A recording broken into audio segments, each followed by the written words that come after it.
Bonjour à tous et bienvenue dans cette nouvelle vidéo, j'espère que vous allez tous très bien. Je vous retrouve aujourd'hui pour l'épisode numéro 3 de ma série sur le dressing parfait 101 et aujourd'hui on va parler des basiques. Dans le premier épisode on avait parlé de comment trouver son style personnel et dans le deuxième on avait parlé de comment constituer son dressing parfait. Donc si vous n'avez pas vu ces deux épisodes là, je vous les laisserai ici en haut afin que vous puissiez aller les regarder avant cette vidéo puisque cette vidéo va être la continuité finalement de ces deux vidéos là. Et aujourd'hui on va parler de basiques, comment choisir ces basiques, quand investir, quand ne pas investir dans ces basiques et où trouver des basiques de qualité pour pas trop cher. Donc si tout ça vous intéresse, je vous invite fortement à rester ici. On va commencer tout de suite, c'est parti. Alors dans cette vidéo, je n'avais pas envie de vous faire une liste détaillée des basiques que je pense que tout le monde devrait avoir dans sa garde-robe parce que selon moi, les basiques doivent vraiment être adaptés à votre style personnel et donc ils sont tous différents en fonction de votre style finalement et en fonction de ce que vous aimez.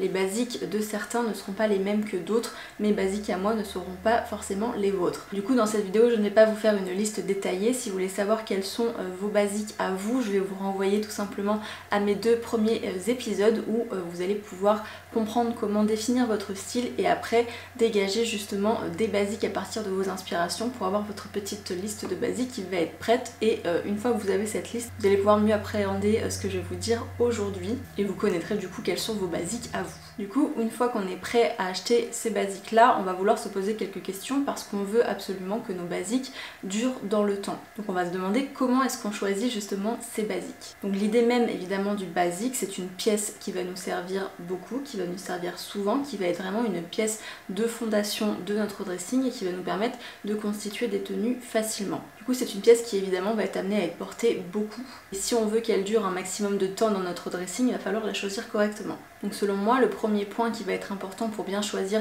son basique, ça va être déjà de le prendre le plus intemporel possible. On va éviter de partir sur quelque chose de tendance. Je vous donne un exemple, par exemple vous avez besoin d'un trench, vous trouverez que ça serait quelque chose qui serait un bon basique pour vous, mais cette année la tendance elle est au trench oversize, elle est au trench vraiment assez loose, aux silhouettes assez masculines. Du coup vous allez peut-être succomber finalement à cette tendance là en vous disant eh bien c'est ce qui se fait en ce moment donc c'est peut-être ce qu'il me faut aussi. Vous allez acheter ce blazer oversize et vous allez vous rendre compte assez rapidement que finalement ça n'était pas votre style de départ, que vous êtes plutôt quelqu'un de féminin avec des silhouettes plutôt élégantes. Vous portez votre trench avec des robes et des talons et là vous allez vite vous rendre compte que le trench que vous avez acheté n'ira pas en fait avec vos tenues à la maison. Donc c'est pour ça que je vous conseille vivement en fait de vous tourner plutôt sur des pièces intemporelles et de faire abstraction totalement de la mode parce que la mode elle va passer, la mode elle va changer et la pièce que vous aurez achetée l'année prochaine ou dans 2 ans ou dans 3 ans elle ne sera plus tendance et donc vous n'aurez plus envie de la porter et c'est le contraire justement du basique. Du coup pour bien choisir son basique il va falloir faire attention aux détails. On va faire attention à tout ce qui est coupe, comme je vous disais, par exemple si vous êtes plutôt quelqu'un d'assez chic, élégant, vous allez vouloir peut-être des choses peut-être un petit peu plus cintrées. Si à l'inverse vous avez un look un petit peu plus masculin, vous allez vouloir peut-être des pièces un petit peu plus amples, un petit peu plus masculines. Donc du coup il faut faire attention à votre coupe. Au niveau du blazer, encore une fois, le blazer ne va pas être le même pour les deux styles. D'un côté on va choisir une coupe peut-être un peu plus ample et de l'autre côté on va choisir une coupe un petit peu plus cintrée. On va également faire attention aux boutons, par exemple toujours sur le blazer parce que le blazer est un bon exemple, il faut regarder également les boutons. Est-ce que les boutons par exemple sont tout simples, des boutons qui se démoderont absolument jamais ou alors est-ce qu'il y a peut-être un motif dessus, une écriture, la marque, je ne sais pas, mais quelque chose en tout cas qui vous déplaît peut-être.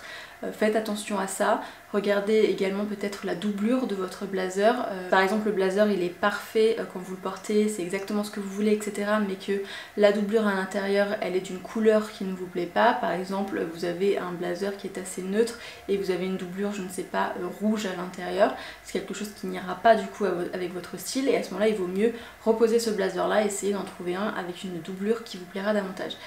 C'est vraiment en fait assez important de faire attention aux détails, pareil sur une chemise, si vous cherchez une chemise toute simple, faites attention au col. Si vous cherchez un look un petit peu strict, un petit peu travail, il va vous falloir un col qui soit vraiment très classique. Si à l'inverse vous êtes peut-être un petit peu plus féminine, peut-être qu'un col Claudine vous ira mieux. Même chose pour les blouses par exemple, toujours dans le même style, si vous êtes quelqu'un d'assez féminin, vous allez peut-être vouloir des broderies sur votre blouse. Et c'est peut-être ce que quelqu'un d'autre ne voudra pas justement si c'est une personne qui recherche un look vraiment très minimaliste. À ce moment-là, elle voudra peut-être justement aucune broderie, aucune couture, aucune dentelle. Donc voilà, il faut faire très attention aux détails et surtout choisir sa pièce la plus adaptée à votre style mais aussi la plus intemporelle possible pour ne pas s'enlacer. La deuxième question qu'on va se poser, c'est quand est-ce qu'il faut investir dans ces basiques et quand est-ce que ce n'est pas finalement nécessaire d'investir dans ces basiques. Alors pour moi il y a deux catégories en fait de basiques. Il y a les nouveaux basiques, ceux que vous allez implémenter en fait dans votre dressing, qui sont des choses que vous avez repérées justement en analysant un petit peu vos tableaux Pinterest. Vous avez dégagé cette liste de basiques et dans cette liste de basiques il y a peut-être des choses que vous n'avez jamais portées mais que vous avez envie de porter parce que c'est un basique de la garde-robe des personnes que vous admirez, etc. et du style que vous voulez avoir pour vous-même. Par exemple un pantalon de costume. Imaginons que avant ça vous aviez un look très décontracté, c'est quelque chose que vous ne portiez pas du tout, mais aujourd'hui vous avez envie de changer de look et vous avez envie de vous diriger vers un look un petit peu plus professionnel et du coup le pantalon de costume fait partie de vos nouveaux basiques. À ce moment-là, je vous invite à ne pas investir dans ce pantalon-là, tout simplement parce qu'il vaut mieux tester sur soi d'abord, donc acheter quelque chose qui n'est pas trop cher. Un pantalon par exemple qui va venir de chez Zara, c'est très très bien, Zara font de très beaux pantalons de costume de très bonne qualité pour le prix et ça vous permet en fait voilà, d'essayer le pantalon sur vous, de pouvoir le tester pendant un certain temps, de voir si c'est vraiment un basique finalement qui va être intégré à votre garde-robe et à votre style. Ça permet vraiment de tester finalement avant d'investir. Deuxième catégorie du coup, ce sont les basiques finalement qui sont là depuis toujours, ceux qu'on sait qu'on porte déjà depuis très longtemps et à ce moment-là il vaut mieux investir. Par exemple, imaginons que vous portez beaucoup de t-shirts blancs classiques, vous avez l'habitude de les acheter à 4 € chez H&M par exemple, mais ils ne vous durent jamais très longtemps. À ce moment-là effectivement ça peut être très intéressant d'investir un petit peu plus cher dans ce t-shirt qui au lieu de durer 6 mois parce que vous le portez constamment, il vous durera certainement plusieurs années. Donc je pense que c'est important de faire cette distinction finalement entre des nouveaux basiques, des choses que vous allez essayer d'implémenter dans votre garde-robe versus des choses que vous savez que vous portez déjà énormément et à ce moment-là il vaut mieux effectivement investir pour pouvoir les garder le plus longtemps possible dans sa garde-robe. Évidemment quand je parle d'investir dans un basique, c'est toujours en fonction de votre budget.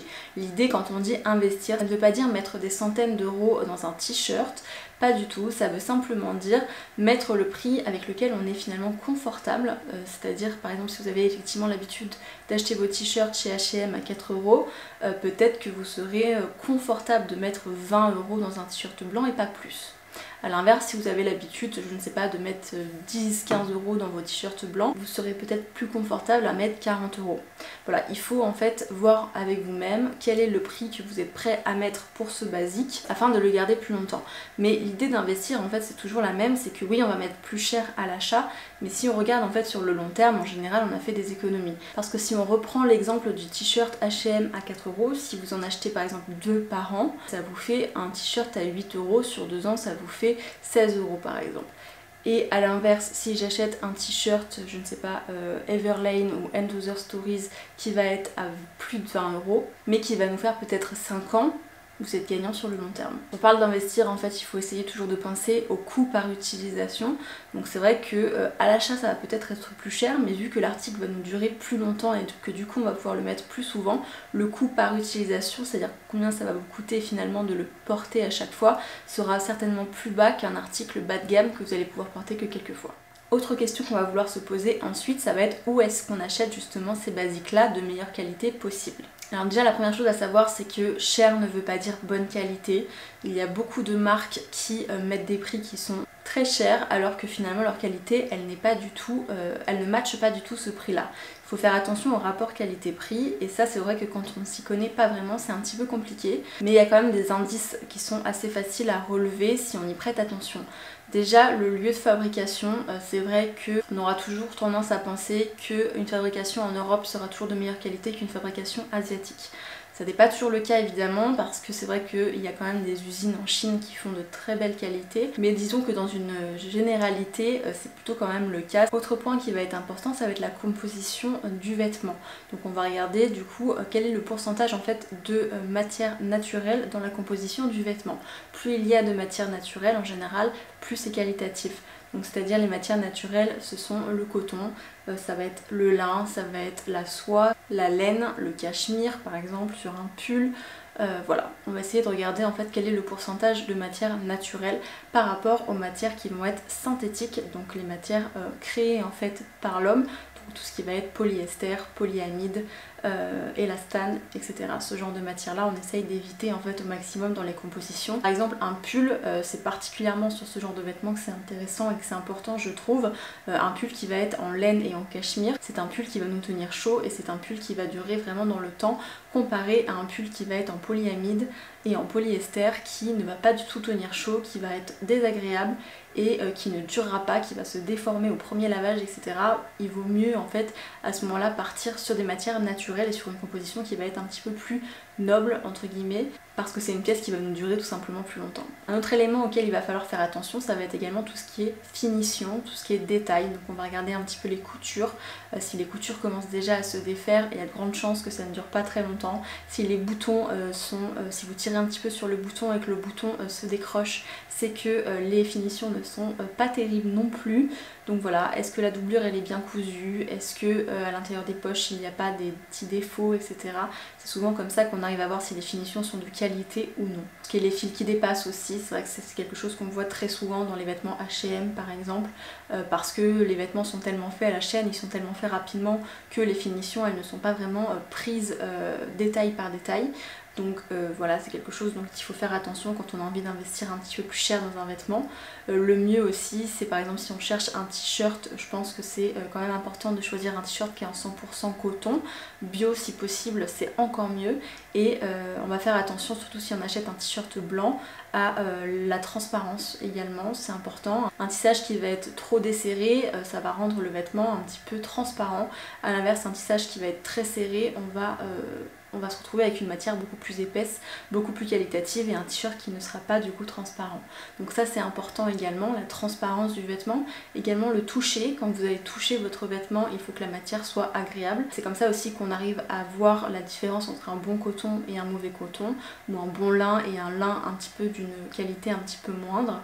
C'est vraiment au toucher qu'on se rend compte de beaucoup de choses et c'est pour ça que c'est important aussi je pense de tester plusieurs alternatives avant d'acheter votre basique, et le mieux c'est de l'acheter même en magasin parce que ça vous permet du coup voilà, de tester plusieurs marques, de toucher vous-même la qualité. Est-ce que vous vous sentez bien dans ce vêtement, est-ce que c'est une qualité que vous trouvez correcte ou non. Je pense que c'est important vraiment de toucher le vêtement. Moi je sais qu'il y a des le polyester par exemple, je le détecte tout de suite, juste à toucher la matière, je sais et j'en suis certaine que c'est du 100% polyester, ça ne trompe absolument pas.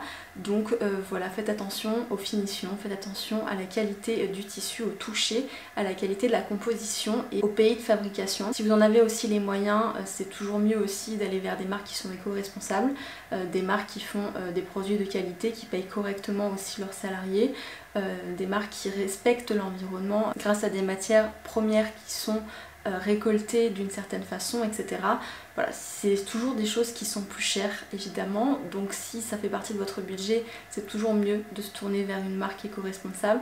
Ça n'est pas le budget de tout le monde, j'en suis totalement consciente, du coup voilà, c'est un point un petit peu supplémentaire, mais vraiment les premiers conseils que je vous ai donnés sont quand même très efficaces, peu importe en fait le prix du vêtement. On peut avoir de très jolis pulls en cachemire pour pas si cher que ça. J'ai une marque en fait qui me vient en tête, c'est Uniqlo. Uniqlo, ils font de très jolis basiques pour des prix qui sont assez raisonnables. Voilà, il faut essayer de fouiller un petit peu, de prendre son temps pour acheter son basique et de regarder vraiment tous ces petits détails là pour trouver la meilleure qualité possible au prix le plus raisonnable à vos yeux. Personnellement, la grande majorité de mes pulls viennent de chez Endother Stories parce que je trouve que leur qualité elle est vraiment très très bonne. On a effectivement un bon pourcentage de matières naturelles, alors ça dépend des modèles, hein. Il y a des modèles qui sont quand même plus sur des matières synthétiques, mais même les matières synthétiques en fait parfois je trouve qu'elles tiennent, elles sont agréables à porter et qu'elles tiennent vraiment dans le temps. Donc c'est vraiment, voilà, ça dépend. Si vous n'avez pas les moyens vraiment d'acheter des matières naturelles, il y a des matières synthétiques qui font vraiment très qualitatives, mais encore une fois il faut vraiment regarder, il faut vraiment toucher et il faut inspecter un petit peu le vêtement avant de l'acheter. Je pense qu'il faut aussi faire confiance aux institutions que sont par exemple Levi's. Je veux dire, Levi's c'est une institution pour les jeans depuis très très longtemps, donc je pense que c'est une marque à laquelle on peut faire confiance si on recherche un bon jean. Si on se tourne vers une marque comme Levi's, on sait qu'on aura vraiment un jean qui va nous durer des années et des années. Donc voilà, je pense qu'il faut faire aussi un petit peu confiance à ces institutions là qui existent depuis longtemps pour se tourner vers certains basiques.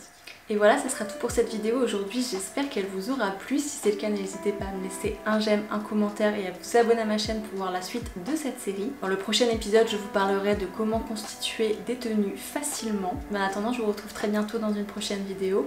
Ciao!